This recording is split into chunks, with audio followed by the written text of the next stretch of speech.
welcome to episode 11 of the 300 Club podcast. My name is Gilbert, My name is Colvin. and here, we're going to discuss the All-Star roster for the American and National League. We're going to compare rosters to see which team has the better team. And yeah, we tapped in.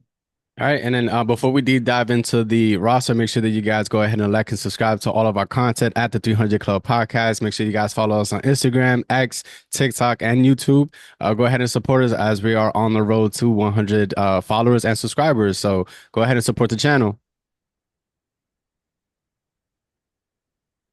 And then I also have a quick question before we begin too. Yeah, In terms of the American League and National League, like which one has been your favorite throughout the years? good question. So for me, I'm a Met fan. So for me, growing up for the most part, I always wanted like the National League to win. Only because I feel like if my team ever had a chance to get to the World Series, I want to have that home field advantage. And that's the good thing about baseball. Like at least this All-Star game compared to other sports, it's like an incentive to playing it. Like there's a reward. Like if your team is really that good, you want that home field advantage. So that's how I play it. And lastly, like National League, I feel like plays a little more fundamentally, like historically. So I just enjoy the aspect of baseball more. Yeah, no, I completely agree. In comparison to what you just said, I like the American League more just because I'm a Yankee fan and I tend to favor those teams. However, I will say that in years past, the NL, when they were the host stadium or the host state, they played a more pure brand of baseball, like the pitchers being a DH and everything like that. So I feel like in previous years they probably had the advantage. But nonetheless, man, I'm always looking forward to the All-Star game every year. I feel like because it's a sport that you can't really slack off a little bit. Like you can't really play like a regular exhibition baseball game. You have to at least play a little bit competitively. That's what I'm looking forward to. Yeah, I look forward to the matchups. As we know now, Paul Skeens, I think he's going to be the starter now. yeah. And the first hitters that he's gonna throw against is gonna be Paul Skeens, Aaron Judge, and so on. So, uh, I can't wait to see that. So, nonetheless, we're gonna get into the AL starters. As of right now, we have Ali Rushman, catcher for the Baltimore Orioles. We have Vladimir Guerrero, first baseman for the Toronto Blue Jays. Marcus Semien, you already know the hometown favorite, second baseman for the Texas Rangers. The Baltimore Orioles has Gunnar Henderson representing them. From the Cleveland Indians, we have third baseman Jose Ramirez. DH from the Houston Astros is Jordan Alvarez. For the outfielders, we have Aaron Judge and Juan Soto from the Yankees and Stephen Kwan, well-deserved nod. Batting over 360 this year. It's insane. At the time of this recording, representing the Cleveland Indians. Do you want to go ahead and announce the NL starters?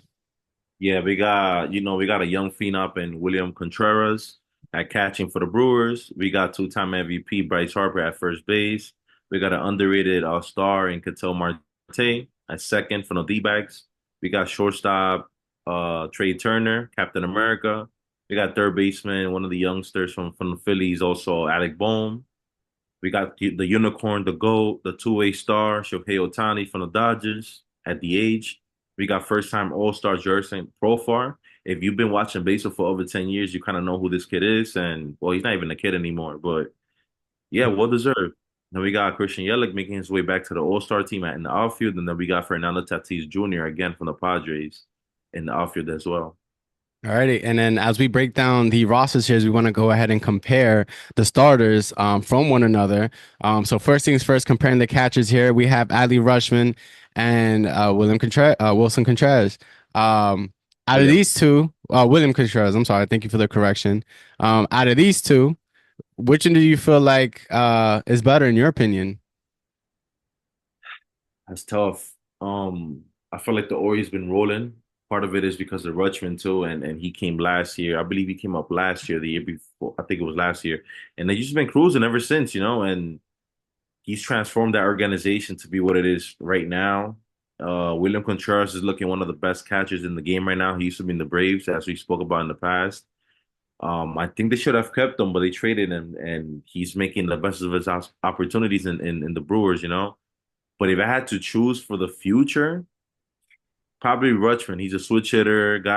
I think he got more strength for power, but you can't go wrong with either of these catchers, in my opinion. But my pick would be Rutschman.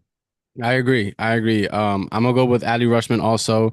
Since he's been called up to the major leagues, one observation that I've had on terms of the impact that he's had is that he works very well with the pitching staff.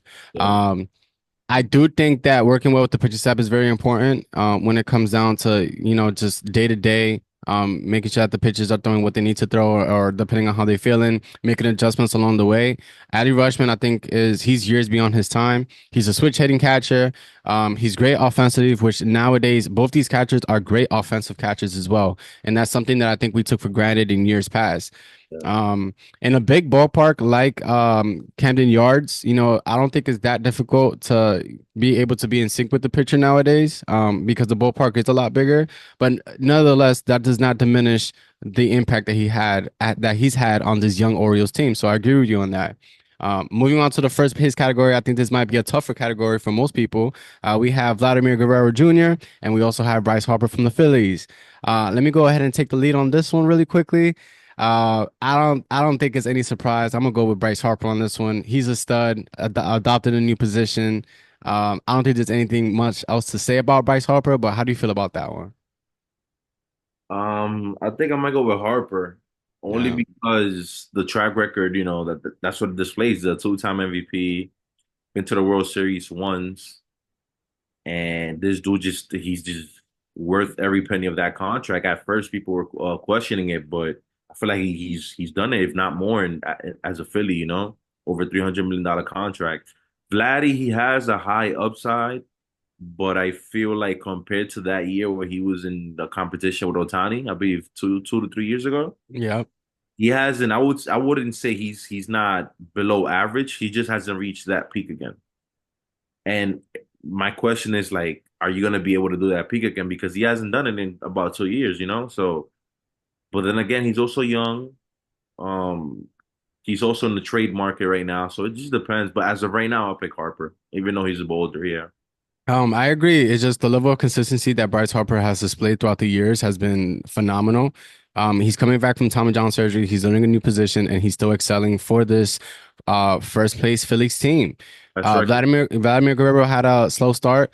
Let me ask you a separate question. Now that we are talking about Vladimir Guerrero Jr. and the trade deadline is approaching, do you feel like Vladimir Guerrero Jr. has a chance of being traded by the end of the month? The way the reports is looking and the way the team has been playing, I think so. I'm just honestly shocked that him and Bo Bichette are both in the trade market. I feel like it's a little too soon to blow them up. They still on their rookie contracts, I believe. They're 6 years of eligibility. Um, Yeah. I personally will keep them and just build a better roster around them because they can be both my future players. But I guess they have their reason why they want to move on from them. I don't know. Maybe I saw a report. Maybe a team like Seattle could use a Vladimir Guerrero to pair up with Julio Rodriguez. Maybe. Yeah, Maybe. I agree. I think that the demand for a player like Vladimir Guerrero Jr. is extremely high. I can't predict what team he's gonna fall under because I feel like no matter what team he's gonna be with, Yeah. it's gonna be a playoff push, and he can fit well within any scenario, whether you're rebuilding, whether you're trying to compete. It's just more or less locking him up long term. If you're willing to make that commitment to trade for Vladimir Guerrero Jr., then I believe that the best thing that the organization can also do is commit to him long term. Because as we've seen with Juan Soto, if you trade for the guy, you give up a lot of prospects. You've got to make sure that you keep him, Yeah. for an extended period of time if you're giving up that many prospects. For So sure. good points there. We're gonna move on to the second base category. We have Marcus Semien and we also have Ketel Marte. Um, Out of the two, well, I actually let off the previous position. So first things first, which positions do you feel like is better? Or which player at each position do you feel like is better at the moment in second base? I think Ketel Marte is the better player. I think he's a switch hitter too, I believe. Yeah, he is a switch hitter. I believe he's a very underrated player. He's doing well this year, and the consistency is looking like it's there, even though Simeon has the higher peak out of both of them, career for career. I feel Yeah. Marte has a better consistency. Like you know what you're getting out of him. Very, very, very fast. Puts the defense on their toes. Could go for extra bases, hustles, dives, plays good defense. I think he's the better player out of the two right now. I agree. I agree. Qatar Marte has been one of my favorite second basemen for a minute now. Not my favorite, but one of my favorites. The other thing that I like about Qatar Marte, and I like about this, I like this about a lot of players, is the versatility. He can play second base, shortstop, and center field as well. Yeah, He has been consistent throughout the years. I think he's very underrated because the team that he plays for doesn't really get a lot of notoriety, but he's been an extremely good second baseman. I remember at some point Arizona was thinking about trading him, and I wanted the Yankees to get him so bad, just because he's a sneaky good pick. Um, and then he bats both sides. And then if you compare it to Marcus Simeon here, he's having a down year now. Let me just say, Marcus Simeon before I think maybe 2 years ago was probably my second, well, probably my favorite second baseman. Great bat. His time in Toronto. Oakland, he was a stud. When he went to Toronto, he continued on the success on a 1 year deal where he was arguably top three in MVP voting. As he went into the Texas Rangers, he's had some great team success. This year hasn't really been the best, but hometown Texas Rangers hosting the All-Star game, so why not throw him in there too? He's a little bit older, but as we compare the wars here, 2.9 compared to 4.7, I mean, can't really shake that off. Right. Anything that you want to share about these second basemen before we move on to the next position? I mean, me personally, I don't think, like I mentioned before, I don't think Marcus Semien is an all-star, but I get it. I get the narrative. His team voted for him, the fans voted for him, and he's, one of the players from the hometown team. So makes sense. All right, cool. And then going into the shortstops now, shortstop is a very difficult category to be able to put into an all-star game because there's just so many good ones. Yeah. Um, and these two are the ones that have stood out the most. Gunnar Henderson to me has had a phenomenal season. Trey Turner has been, consistent throughout the years, very versatile. But out of these two, I will say I'm actually gonna take Trey Turner on this one, because even though Gunnar Henderson is having a phenomenal season, he doesn't have that long in the major leagues. Longevity and what's been proven, Trey Turner I think is the safer option. But Gunnar Henderson is not that far behind him. He just needs a little bit more experience under the belt before I put him over Trey Turner. How do you feel about that? I actually take Gunnar Henderson here. And why you say that? Why I say that, I just like his bat. I like the fact that he bats lefty. I like the power that comes behind it. And I feel and I've seen that he's a better defender than Turner at short. And I value that. I value the glove. He has the right build, the right height. I think he's going to be a shortstop for the future. It's between him and Bobby Witt Jr., I believe, the best two in the game in a few years down the line. And yeah, I feel like he again, like Rutschman earlier, he's played a big role into that team's success, and carrying that team so young and showing leadership and showing that you can step up at big moments. I just like him, man. Yeah, I agree. Not a bad pick at all. I mean, the Orioles are going to be scary for years to come, dude. They are young. They got a bunch of studs. They have another all-star in Jordan Westbrook that's also an all-star this year. They're definitely on the up and coming, and the moment might be now. Yeah. Moving on to the third base category, we have Jose Ramirez and Alec Bohm. Out of the two, which one would you take? I'll take Jose Ramirez. Again, switch hitter, has proven consistency for about 10 years at this point, which is crazy. He's a way better defender than Alec Bohm. It's proven too. And this guy, he's just steady consistently. Like he hits his homers, his average is decent, he steals bases, he hits for a lot of doubles, he doesn't strike out a lot. He's just a phenomenal ball player. I agree. And sneaky too. 18 stolen bases this year.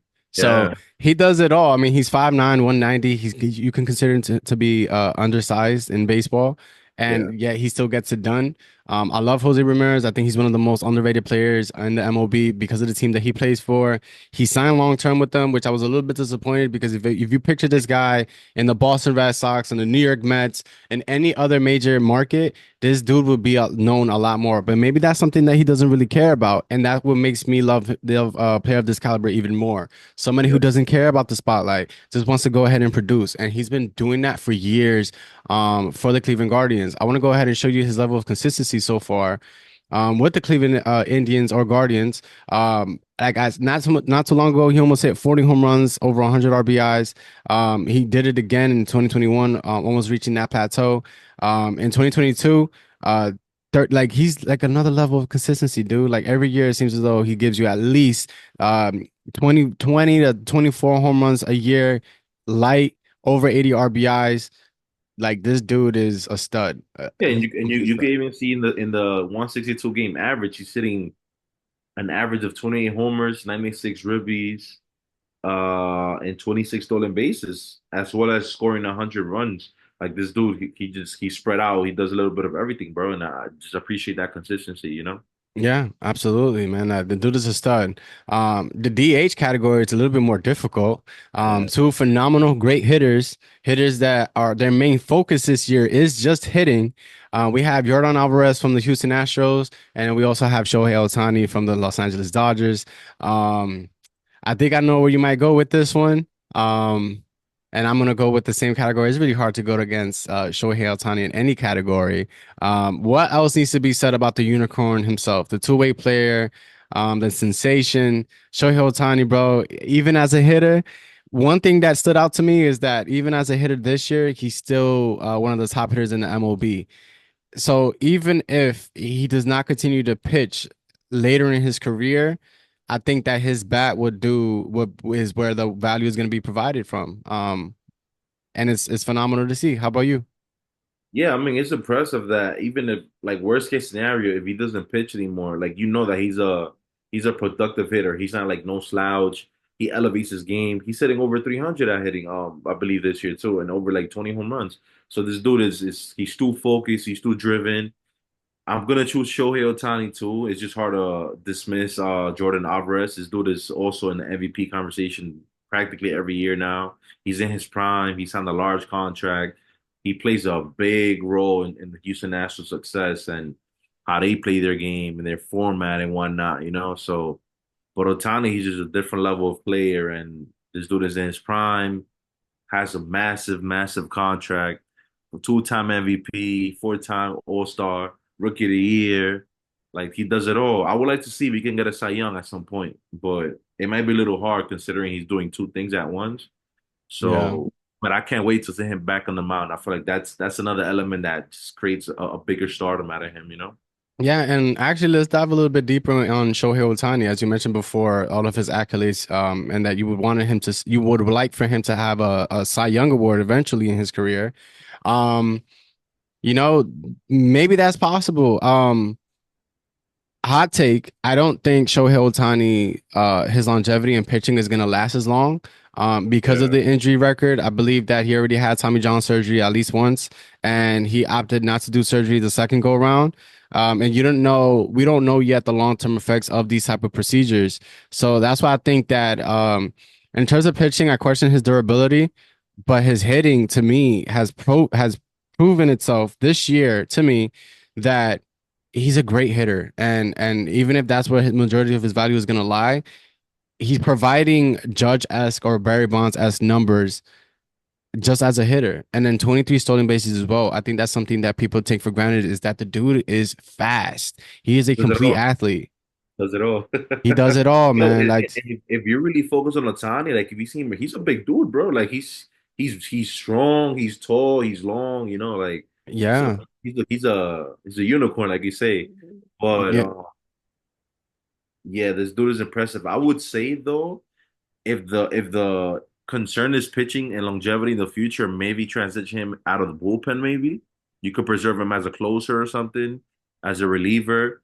But I would also like to see him as a position player. If pitching is not going to be an option, I would like to see him as a position player, in the I, outfield, maybe left yeah, I field. was gonna ask you, outfield, is that where you would probably see him? That's what he plays naturally. Yeah. He plays the outfield, and he's played it in Japan. So I will like, and I think he's mentioned that he would love to play in the position. The Angels didn't really want to do that because again, he's pitching and hitting. But if he's not going to pitch in the foreseeable future, I want him to transition into a fielder again. I want to see the arm, you know. I want to see him in the field more. Yeah, yeah, I would love that too. And that's actually a good point that you brought up. I was trying to ask you, like, in terms of managing Otani's career, we're not managers here, we're not coaches, we don't have any major league experience. We're just doing this for fun and to share our opinions. How would you manage Shohei Otani's career long term? Would you have an innings cap on him throughout the year? Would you play him a little bit more in the outfield. How would you manage his career going forward? After this year, how would you manage his workload? Well, next year will be the year where he's allowed to throw again. He's coming off the injury. He'll have a little over a year of in change of like rehabbing and not pitching. I believe he's probably throwing a little bit, like light throws. I definitely next year I have an inning cap, maybe like 150 innings, no more.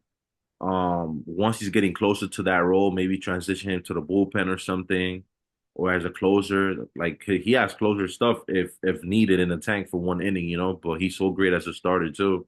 And Um, and he proven too that he can close out a game. I mean, he did it for all the the WBC, yeah, and he yeah. struck out Mike Trout to do it. To do that, that to me was really impressive. I know it's just 1 inning, but under the circumstance, like he filled the role of a closer under that circumstance, and he only had one shot to do it, and he excelled at it really, really well.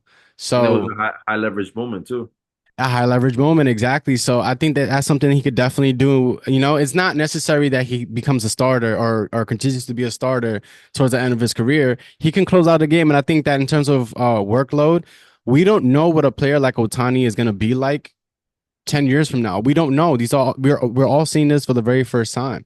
Um, I hope nothing but great health for Shohei Ohtani. He's one of our favorite players. He's very good for the sport of baseball. He's essential. We need players like him. So I just hope that, man, the baseball gods bless him with better health as we progress towards And one the last end of thing his on career. Otani, one last thing on Otani too. I feel like I don't understand why there's like a certain community or people that like I guess do not want to see him do well or hate him. And I'm like in my head, I'm like, how can you hate a dude like this? Like we might never see this ever again, a two-way player. And the last one was Babe Ruth, and he didn't even do it at the same time. Over 100 years ago, too. Yeah, he either pitched or he hit. But Otani's doing both. He's literally transcending baseball at this point. And it's like just enjoy for what it is because this is a once in a lifetime possible moment. So Yeah. Moving on to the outfield category now. We have Aaron Judge from the New York Yankees, and we also have Jurickson Profar. Yankee bias aside, comparing Aaron Judge to Jurickson Profar, I mean, come on. I think we know what the obvious answer is. And this is not a knock at Jurickson Profar, well deserving of the All-Star nod, especially after being called irrelevant. He's definitely showed out, and I'm happy for him, a prospect that finally put it together. But Aaron Judge here, man. I think that you might. I'll be shocked if you don't if you don't agree with this decision. But I think we could both agree that Aaron Judge is probably the better out of the two. What are some yo, thoughts and opinions?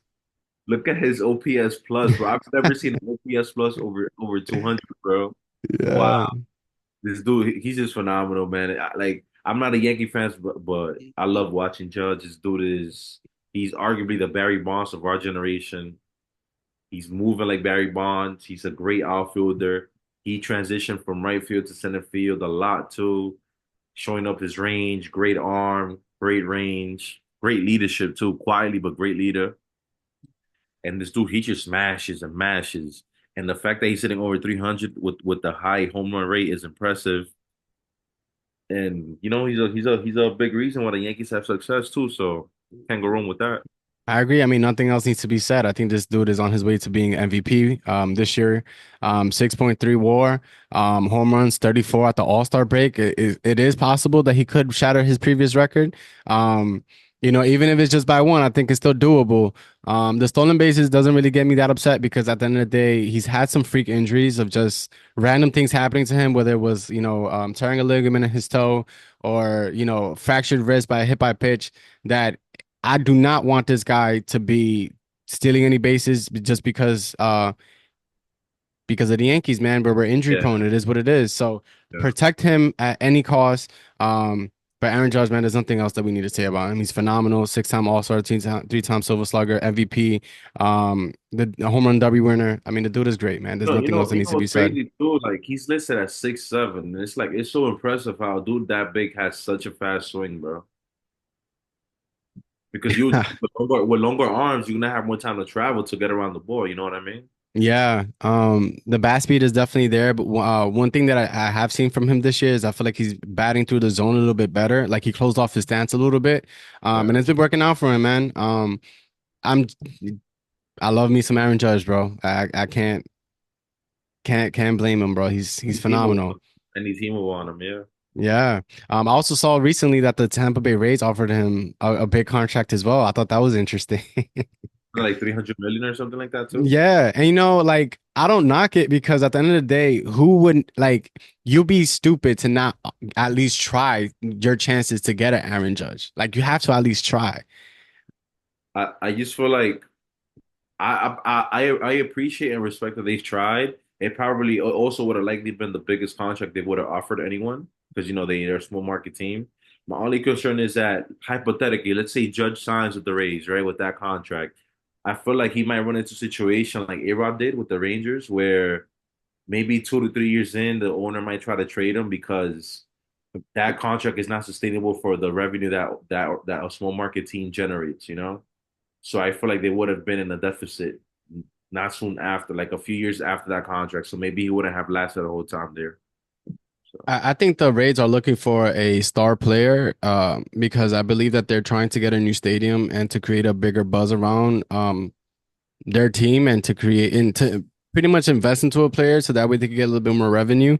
I think they're on the hunt trying to get a superstar. It's just hard to do that when your previous track record shows that you either trade a lot of your players, you call up a lot of the young guys. It's really hard for any random free agent or any star-studded free agent to want to go to Tampa when a longevity, you don't even know whether the direction is going to go. You don't know if you're going to stay there throughout the duration of your contract. Like you honestly don't know. they almost had one homegrown, but you know what happened. Yeah, we don't gotta talk about that, but stupid, bro. Stupid. Moving on to the other outfield position, we have Juan Soto from the Yankees, and we also have Christian Yelich. Christian Yelich is having a resurgence. He's back to being an all-star this year. Juan Soto being adapting onto a new division, yeah, pretty much a new division, a new league, the American League. He's been doing really, really well for the Yankees. Out of the two, who would you rather have? I'll take my Dominican compatriot Juan Soto. Dude is in the prime of his life. He rejected $450 million from the Nationals and from the Padres. So this dude is worth every penny in the upcoming free agency. He has not yet signed an extension with the Yankees, and I believe he's going to test his market. And a lot of decisions will be made based on the Yankee season currently. And that's my opinion. But I'm happy he's in New York. I wish he's a Met, but if he ends up being a Yankee for life after this, I wouldn't be mad at it. He's still in New York. He's still represented it, and he's gonna have that Dominican fan base supporting him every day, whether he's in Queens or whether he's in the Bronx. And he sells tickets and he sells jerseys. So can't knock the dude. I love this dude. He's a lefty, phenomenal ball player. I think you brought up a good point. I think that his decision on staying with the Yankees is going to determine whether or not the team is successful or not. Because at any given moment, Steve Cohen can make a better offer, and if he promises that longevity in the long term, that the Mets have a better core than the Yankees, then I think that's something that he should definitely consider. I think at the end of the day, what's going to matter to him most is going to be the dollars. Who's going to pay him the most? From the rumors that we've heard, he loves being in New York. But guess what? There's two teams in New York. Yo, but quick question, bro. If you're him, right? Yeah. The Yankees, they have the brand, they have the prestige, they got the best player in baseball, Aaron Judge, they got Garrett Cole. The rest of the roster is kind of black. Would that be a fair assessment from your end? If I was Juan Soto and you're asking me to compare if the Yankees or the Well, Mets were offer, I feel like if you're him and like money aside, let's say both of those teams give you the money that you want. I feel like there's another factor to consider. Like I feel like the Mets might not be the better team now, or consistently year by year might not be the better team than the Yankees, but I feel like we have a better core amount of players or prospects that are younger that could collectively do more than some of the Yankee role players. What yeah. would you say to that? If I'm Juan Soto, that's a good question that you ask. Yeah. If I'm Juan Soto, I think that this free agency is gonna let us know who he is as a person and what he values. And I say that because if I want to win, the track record is to go to the Yankees. We have a longer history of reaching playoffs, Maybe not right now, the roster isn't constructed to the way that it should be, or we have a lot of people that are underperforming. We have a lot of people, but maybe we need to accept the fact that this is who they are. They're not going to be the high performing athletes that they once were. So I feel like if Juan Soto wants to win, no matter what, the Yankees are going to be able to get it done.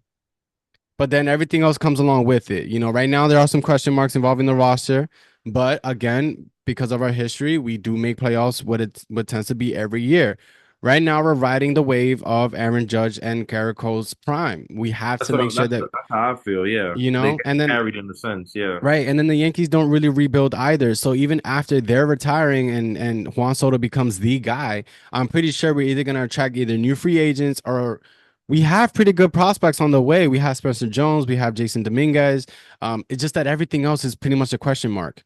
but they We do usually get have, traded too, though. A lot of the prospects too yeah, for but stars or free agents. You know. I agree, and I do think that I think they're changing it a little bit because from what House Steinbrenner has said is that he would like to use more prospects because they're cheaper, more or less. And then, just in terms of better overall value, I think the tides are turning when it comes down to that. However, to go back to your question, longevity wise, if he wants a better chance to win, I think the Yankees can provide that. Now, here's the other thing. My opening statement was this free agency is going to determine who Juan Soto is as a person and a player. If he wants to win, I think the Yankees is a safer option, but not the only option. If he wants to win as well, compared to the Yankees, maybe not as much, but win as well because he is that much of an impact player. If he wants to be around I think a more looser environment, around a community that tends to favor Spanish athletes, I think the Mets would probably be a good way to go. They're Yeah. changing the area in which Citi Field is at right now. They're building malls, they're building athletic centers and stuff like that. Um, my observation between Mets and Yankees, excuse me, here in New York City is that a lot of Dominican or Hispanic communities tend to favor more the Mets because that franchise is a little bit more multicultural versus Yankees have that stigma of being more, I don't want to say it, but Corporate. You know. corporate, exactly. Yeah. That good point, good point. So I think it just really if you're paying him the same amount of money and money's not the divider here because I think ultimately he's gonna go with wherever the most money is. Yeah. I think that we're gonna see who he really is. But that because I feel like if I'm him and I'm going into free agent and I'll be like, okay, am I gonna go position by position, Lindor or Volpe? You know, Vienna, Right now, Lindor got the better track record because Volpe has not been that consistent. Vientos or whoever the third baseman is for the Yankees. You know, Vientos, he's looking like a stud, bro. Like he's breaking out. Yankees do not have a third baseman that's good enough right now. So I'm gonna You go give that to Mark Vientos. you go Alonso or you go what Rizzo or Rice. Rice is interesting, but he's again, it's not a proven thing To yet. be determined, Be determined. I because will we don't know Rizzo's status right now. We don't know how good Ben Rice is gonna be, and we also don't know if Pete Alonso is gonna be a Met. So no, but that's something to think about. You look at yeah, like Brandon Nimmo or Verdugo. You know, like I'm taking Nimmo as of this year. You know what I I mean? agree. I agree. Alvarez, or you taking Trevino or Wells. I'm taking Alvarez. You know.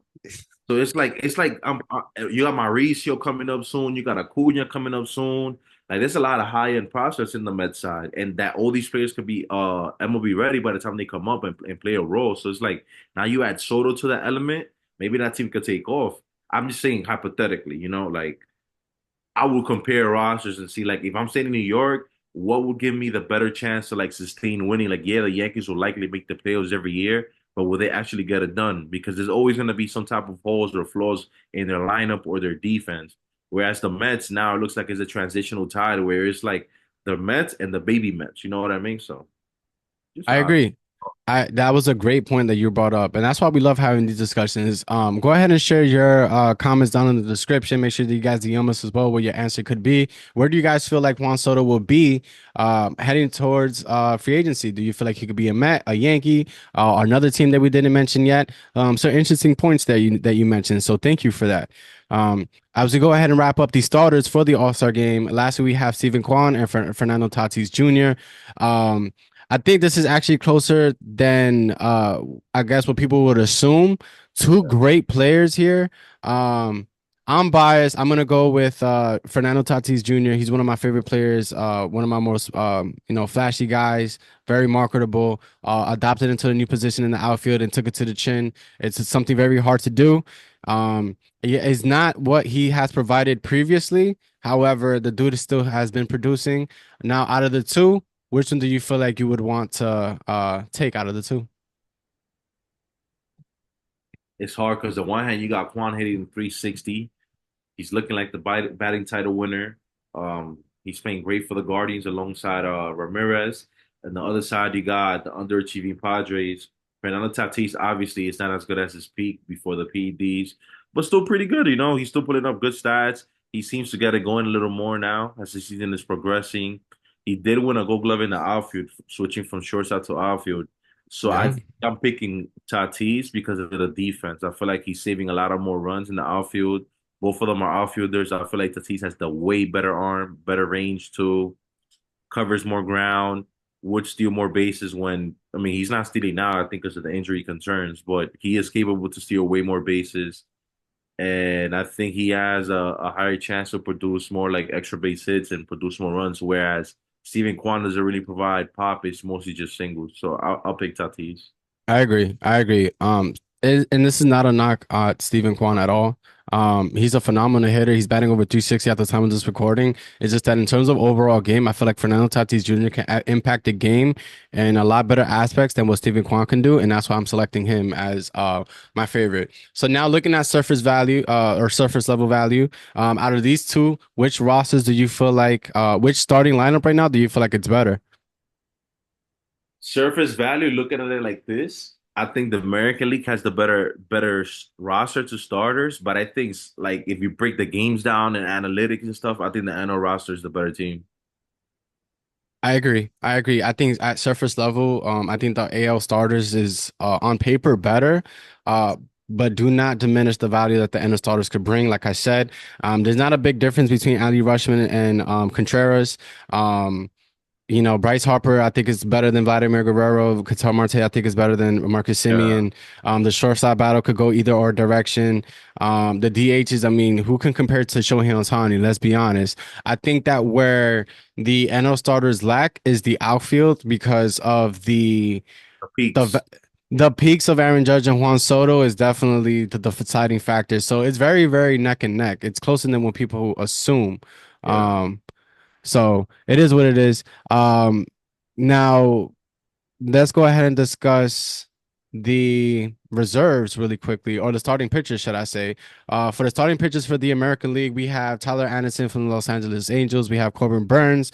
First year with the Baltimore Orioles has not disappointed. Greg Crochet, a lot of not controversy, but a lot of news could be involving him as we head towards the trade deadline. Logan Gilbert,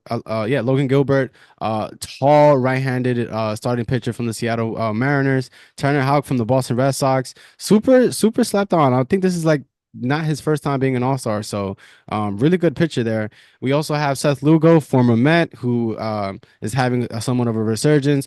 Cole Reagans as well, solid pitcher from Kansas City, and Tariq Skubal. For the relief pitchers, we have Emmanuel Clase, Clayton Holmes from the New York Yankees, Andres Munoz from the Seattle Mariners, Mason Miller, young, great prospect from the Oakland Athletics, and Kirby Yates. And then unavailable for this All-Star game for the American League is Jose Altuve from the Houston Astros, Rafael Devers from the Boston Red Sox. It looks like Logan Gilbert is actually not going to be able to throw. And we also have Kyle Tucker as well. Out of these reserves, is anybody that, or out of these starting pitchers, is anybody that you want to go ahead and highlight? Yeah, I think Seth Lugo is a phenomenal pitcher this year. He's likely to be a Cy Young favorite. Former Met. I wish him success. I feel like he's found a home in Kansas City on a safe, young, short-term deal. And yeah, man, I'm glad he's having an opportunity to be a starter. As a Met, I feel like he wanted to be a starter, but it was just bad timing. We had the Grom, Wheeler, Syndergaard, Harvey, Cologne, so it was just not going to be his turn. But I'm glad for him now. Yeah, yeah. Good point there. Now, in terms of the reserves for the All-Star, the American League All-Star stars. I'm losing my train of thought here. We have Salvador Perez from the Kansas City Royals. We have Carlos Correa from the Minnesota Twins. Josh Naylor from the Cleveland Guardians. Isaac Paredes from the Tampa Bay Rays. Willie Castro from Minnesota. Shocker there because I seen him play in person where he made like 3 hours back to back against the Yankees. I thought that was pretty interesting. Jordan Westberg, young stud from the Baltimore Orioles. Bobby Witt Jr. This guy's going to be an all-star for years to come. Jaron Duran, Boston Red Sox, stud, phenomenal player. I'm really glad that he got in. Riley Green, you mentioned him before. Riley Green is a person who is finally putting it together for the Detroit Tigers, and the Tigers really need him to be successful. Anthony Santander, super underrated outfielder from the Baltimore Orioles, and then David Fry from the Cleveland Guardians as well. From the reserves, you actually mentioned Xavier Perez in one of our other discussions. And this dude has been the level of consistency. Do you feel like Salvador Perez is going to be a worse, I'm sorry, not a worse series, but do you feel like he's going to be a Hall of Famer? I think based on the standards, I believe for the Hall of Fame, I feel like some standards is going to drop a little bit only because some of these records are not going to be achievable due to like player injury, preserves, and stuff like that. But I think he makes it. He got a World Series win. He got the most home runs by a catcher in the season. Yeah, he's aging well. He's hitting the ball well. He remains consistent. He's defined aging and he's aging gracefully. So shout out to him. Yeah. And as we transition over to the NL reserves, we have Will Smith from the LA Dodgers, CJ Abram, Washington Nationals shortstop. He was part of that Juan Soto package deal. I think that CJ Abrams is coming into his own. Pete Alonso from the New York Mets, a lot of controversy there. Luis Arraez from the San Diego Padres, Mookie Betts, Ellie De La Cruz, Freddie Freeman from the Dodgers as well, Ryan Bigman from the Colorado Rockies, Teoscar Hernandez from the LA Dodgers, Jackson Merrill, rookie, San Diego Padres, shout out to him. Elliot Ramos from the San Francisco Giants, Brian Reynolds, very underrated season from the Pittsburgh Pirates. It's shocking to know that he's going to be there long term as well. Like when he signed that extension, I thought that was pretty interesting. And then we also have Marcell Ozuna as well, who is also going to be participating in the Home Run Derby, and he's actually your favorite. You guys make sure you guys watch the next episode, episode 12, where we talk about the Home Run Derby. How do you feel about these NL reserves? I think it's a good roster. Shout out CJ Abrams, first year making it right now. Like you said, he was in the trade package involved Soto. I feel like the Nationals really won that trade with the Padres, considering that Soto is not a Padre anymore. And yeah, man, he's breaking out as a shortstop. They got a few other studs coming up, Mackenzie Gore and James Woods. So some of these guys are names to look for in the future. Yeah, I agree. I agree. And then in terms of the starting pitchers, we have Max Fried from Atlanta Braves, Hunter Green from the Cincinnati Reds, Shota Imanaga. Shocker there. I didn't think that he was going to have such a good season, but he did start off really, really strong. Yeah. But nevertheless, making it on your first year, I mean, in comparison, he's there, and guess who isn't? Yamamoto. Oh yeah. Yeah. So that's a shocker there. I don't think a lot of people predicted that. Sure. Ronaldo Lopez from the Atlanta Braves, Christopher Sanchez from the Philadelphia Phillies, Paul Skeens, stud rookie. I mean, we're gonna dive into him a little bit, dive into that a little bit further. Logan Webb from the San Francisco Giants and Zach Wheeler from the Phillies. In terms of relief pitchers here, we have Ryan Helsley from the St. Louis Cardinals. I'm wondering if he's tradable because the Yankees could definitely use a flamethrower like that. Jeff Hoffman from the Philadelphia Phillies, a lot of Philadelphia Phillies here. Yeah, Tanner bro. Scott from the Miami Marlins, Matt Strahm from the Phillies as well, and Robert Suarez from the San Diego Padres. Pitchers that are not going to be throwing are going to be Chris Sale with a resurgence, Tyler Glasnow, and Ranger Suarez. And that wraps up the NL roster. Is there anybody here that you would like to highlight? Paul Skeens, man. This dude is a rookie. Last year, I feel like he's having one of the best 1 year stretches of anybody's career in baseball. This dude played in LSU last year, Louisiana State University, won a championship in the College World Series, gets drafted, goes to minor leagues for a few weeks or like a month, comes up to the major leagues, he's throwing phenomenal, ERA under two, hasn't lost a game, and he's already an all-star. And I believe he's likely to be the all-star starter. Like this dude is phenomenal. He's a flamethrower, throws over 103, I believe, when he clocks it high. He's the future of baseball, man, in the pitching side. I'm happy I for him. agree. I agree. I mean, this dude is a big guy too. He's 6'6", 235. I mean, he almost threw a nail hitter the other day until he got pulled out of it. Like this dude is phenomenal. He's the all-star starter. I can't wait to watch that matchup of him versus the top three hitters for the American League, and I'm curious to know as to what's going to happen. We know that Paul Skeens likes to take the ball whenever he's due. He's a player that he embraces those moments.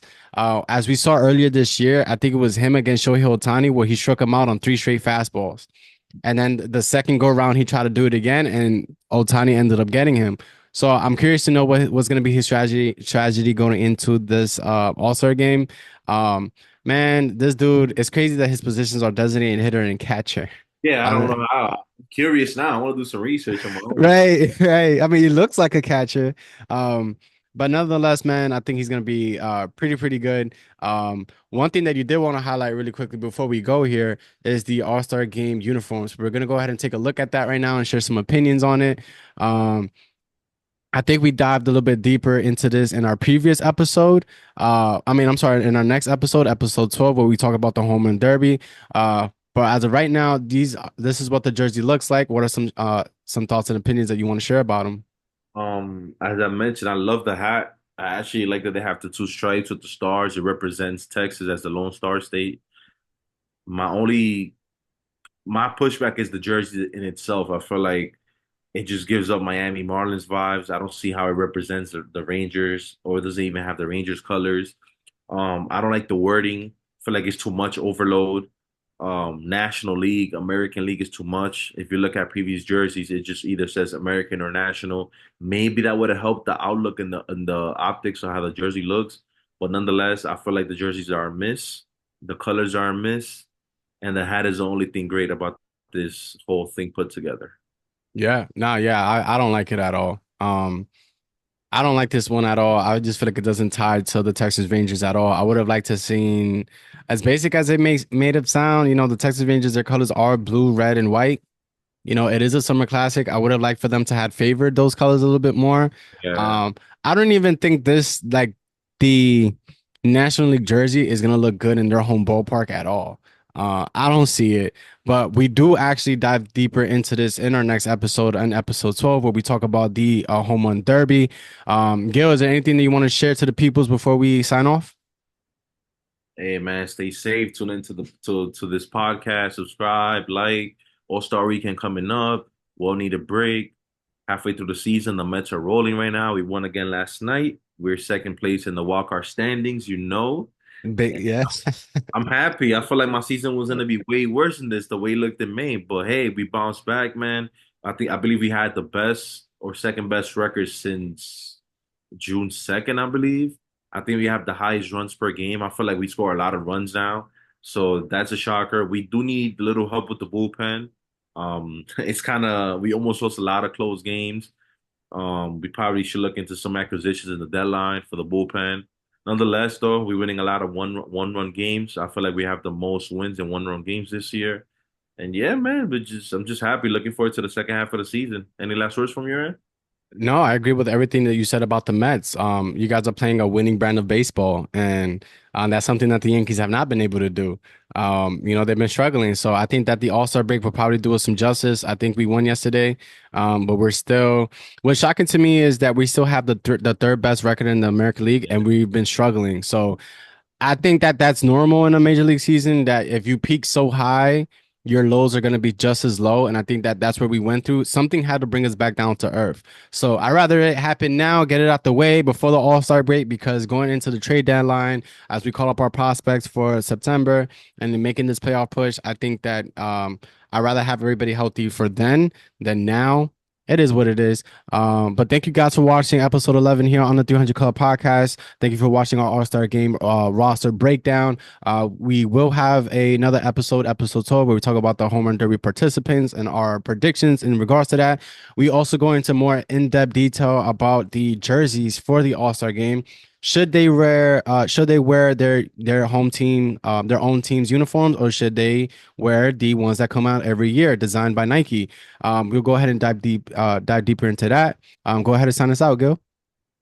My name is Govern. This is Coven. You already know. 300 Club Podcast. You know, we out of here.